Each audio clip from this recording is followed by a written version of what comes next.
আজ সোমবারের দিনে বাড়াতে গোপনে এই দোয়াটি 11 বার পড়ুন। ভাগ্য খুলে যাবে, দোয়া কবুল হবে, ঋণ পরিশোধ হবে, গুনাহ মাফ হবে। সোমবারের দিন বরকতপূর্ণ একটি দিন, ফজিলতপূর্ণ একটি দিন, মাহাত্ম্যপূর্ণ একটি দিন, তাৎপর্যপূর্ণ একটি দিন। সোমবারের দিন পৃথিবীবাসীর জন্য বিশেষ রহমত বর্ষণ করা হয়ে থাকে, তাদের জন্য বিশেষ নিয়ামত প্রদান করা হয়ে থাকে, আসমানের সকল দরজা উন্মুক্ত করে দেওয়া হয়ে থাকে। সোমবারের দিন এমনই বরকতপূর্ণ একটি দিন, যে দিনে সারা পৃথিবীর সমস্ত মানুষের আমল সমূহের রিপোর্ট পেশ করা হয়ে থাকে। সোমবারের দিনটি এমনই একটি দিন, যে দিনের মধ্যে আল্লাহ পাক রব্বুল আলামিন ইমানদারদের জন্য, মুমিন মুসলমানদের জন্য বিশেষ কল্যাণ প্রদান করে থাকেন। এই দিনটিকে স্বয়ং নবী করিম সাল্লাল্লাহু আলাইহি সাল্লাম গুরুত্ব দিতেন। আমরাও যদি সোমবারের দিনটিকে গুরুত্ব দেই, এই দিনে নফল ইবাদত বন্দেগী করি, নফল নামাজ পড়ি, কোরআন তেলাওয়াত করি, জিকির আজকার করি, তাসবিহ তাহলিল পাঠ করি, রব্বুল আলামিনের দরবারে রুনাজারি করি, আল্লাহ পাক রব্বুল আলামিন খাস রহমত বর্ষণ করবেন। আল্লাহ পাক রব্বুল আলামিন জীবনের সকল গুনাহকে মাফ করে দিবেন, দোয়াকে কবুল করবেন। বরকতপূর্ণ এই দিনে ফজরের নামাজ সম্পূর্ণ করার পরে আমরা যারা কোরআন পড়তে পারি, আমরা কোরআন তেলাওয়াত করি। যে ব্যক্তি কোরআন তেলাওয়াত করবে, আল্লাহ পাক রব্বুল আলামিন তাকে প্রতিটি হরফের বিনিময়ে 10টি করে নেকি প্রদান করবেন। কোরআন তেলাওয়াতকারীগণ আল্লাহর খাস লোক হিসেবে পরিণত হয়ে যাবে। যে ব্যক্তি কোরআন তেলাওয়াত করবে, ফেরেশতারা তার জন্য মাগফিরাত কামনা করতে থাকবে, তার উপর সাকিনা বর্ষণ করতে থাকবে, সে ফেরেশতাদের শ্রেণীভুক্ত হয়ে যাবে। যে ব্যক্তি কোরআন তেলাওয়াত করবে, কাল কিয়ামতের দিন কোরআন তেলাওয়াতকারীর জন্য সুপারিশ করবে। আল্লাহ তাআলা তেলাওয়াতকারীর সকল পেরেশানি, হতাশা, দুর্দশা দূর করে দিয়ে দেবেন। ব্যক্তি কোরআন তেলাওয়াত করবে, জান্নাতে আল্লাহ তাআলা তাকে উঁচু মাকাম প্রদান করবেন। ব্যক্তি কোরআন তেলাওয়াত করবে, আল্লাহ পাক রব্বুল আলামিন তাকে সম্মানের টুপি প্রদান করবেন। যে ব্যক্তি কোরআন তেলাওয়াত করবে, আল্লাহ পাক রব্বুল আলামিন তার দিলের যত ধরনের মরিচা রয়েছে, জং রয়েছে, যত ধরনের ময়লা আবর্জনা রয়েছে, সব কিছু দূর করে দেবেন। যে ব্যক্তি কোরআন তেলাওয়াত করবে, আল্লাহ তাআলা তার আশপাশে বরকতময় করে দিবেন। আল্লাহ তাআলা তাকে প্রচুর পরিমাণে নিয়ামত প্রদান করবেন, তার পদমর্যাদাকে বৃদ্ধি করে দিবেন। আমরা প্রত্যেকে দৈনন্দিন ফজরের নামাজ সম্পূর্ণ করার পর কোরআনের কিছু অংশ তেলাওয়াত করব। নিয়মিতভাবে নিজেরা কোরআন তেলাওয়াত করব। পরিবার পরিজনদেরকে, স্ত্রী সন্তানদেরকে কোরআন তেলাওয়াত করার ব্যাপারে, কোরআন শিক্ষা দেওয়ার ব্যাপারে সচেতনতা অবলম্বন করব। কেননা যে ব্যক্তি কোরআনকে আঁকড়ে ধরবে, রাসূলের সুন্নাহকে আঁকড়ে ধরবে, সে কখনো পদভ্রষ্ট হবে না, সে কখনো গুমরাহ হবে না। আল্লাহ পাক রব্বুল আলামিন তাকে কোরআনের বরকতে বিশেষ মর্যাদা প্রদান করবেন। দুনিয়া এবং আখিরাতের কল্যাণ আল্লাহ পাক রব্বুল আলামিন প্রদান করবেন। আমরা ফজরের নামাজ সম্পূর্ণ করার পর বরকতপূর্ণ এই দিনে কোরআন তেলাওয়াত করব। এরপরে সোমবারের দিন জোহরের নামাজ সম্পূর্ণ করার পর নিরিবিলি এক পরিবেশের মধ্যে বসে গুনাহ মাফের উদ্দেশ্যে তওবার নিয়তে গোপনে ইস্তিগফারের আমল করব 7 বার। আস্তাগফিরুল্লাহ রাব্বি মিন কুল্লি যামবি ওয়া আতুবু ইলাই, আস্তাগফিরুল্লাহ রাব্বি মিন কুল্লি যামবি ওয়া আতুবু ইলাই।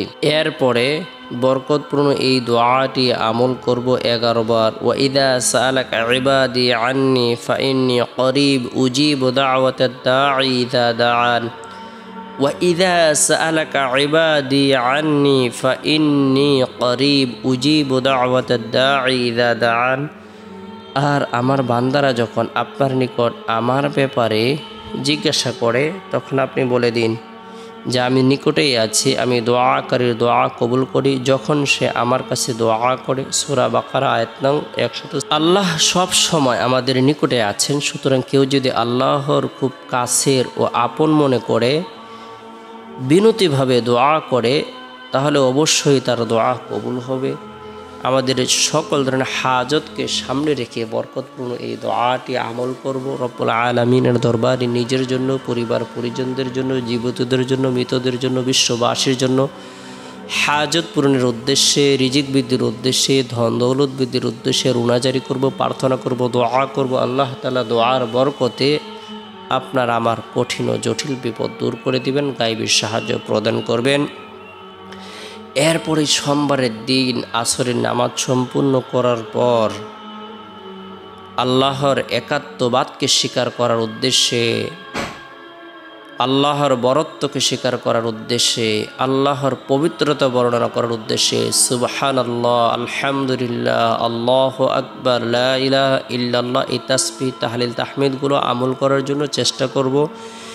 এরপরে সোমবারের দিন শেষ হওয়ার পর যে রাত আসে, রাতটি হলো ফজিলতপূর্ণ একটি রাত। এই রাতের মধ্যে বিশেষ করে এশারের নামাজ সম্পূর্ণ করার পর নিরিবিলি এক পরিবেশের মধ্যে বসে রসুলের মহাব্বত অন্তরে ধারণ করে, রসুলকে ভালোবেসে 100বার দুরূদের আমল করব। আল্লাহুম্মা সাল্লি আলা মুহাম্মাদিন আবদিকা ওয়া রাসূলিক ওয়া সাল্লি আলাল মুমিনিনা ওয়াল মুমিনাত ওয়াল মুসলিমিনা ওয়াল মুসলিমাত। আল্লাহুম্মা সাল্লি আলা মুহাম্মাদিন আবদিকা ওয়া রাসূলিক ওয়া সাল্লি আলাল মুমিনিনা ওয়াল মুমিনাত ওয়াল মুসলিমিনা ওয়াল মুসলিমাত। কোনো ব্যক্তি যদি নিয়মিতভাবে বরকতপূর্ণ এই দুরূদের আমল করে, রসুলের মহাব্বত তার অন্তরের মধ্যে ধারণ করে নিয়মিতভাবে এই আমলকে সে জারি রাখে, রসুল স্বপ্নে যুগে এসে তার সাথে সাক্ষাৎ করবেন। আল্লাহ তাআলা তার অভাবকে দূর করে দিবেন, তার কষ্টকে দূর করে দিবেন, তার দুঃখকে দূর করে দিবেন, তার পেরেশানিকে দূর করে দিবেন। আল্লাহ পাক রব্বুল আলামিন তাকে এত বেশি কল্যাণ প্রদান করবেন, তাকে ধনী এবং সুখী বানিয়ে দিবেন, তার টাকা পয়সার সমস্যা আল্লাহ তাআলা দূর করে দিবেন, শারীরিকভাবে সুস্থতা প্রদান করবেন, মানসিক পেরেশানি আল্লাহ পাক রব্বুল আলামিন দূর করে দিবেন। আল্লাহ তাআলা হায়াতের মধ্যে, রিজিকের মধ্যে, ধন দৌলতের মধ্যে বরকত প্রদান করবেন। আল্লাহ পাক রব্বুল আলামিন তার জন্য প্রচুর পরিমাণে কল্যাণ প্রদান করবেন। আমরা বরকতপূর্ণ এই দুরূদের আমল করব। আল্লাহুম্মা সাল্লি আলা মুহাম্মাদিন আবদিকা ওয়া রাসূলিক ওয়া সাল্লি আলাল মুমিনিনা ওয়াল মুমিনাত ওয়াল মুসলিমিনা ওয়াল মুসলিমাত। রাতে ঘুমানোর পূর্বে আল্লাহুম্মা বিসমিকা আমুতু আহইয়া এই দোয়াটি পাঠ করে ঘুমিয়ে যাব।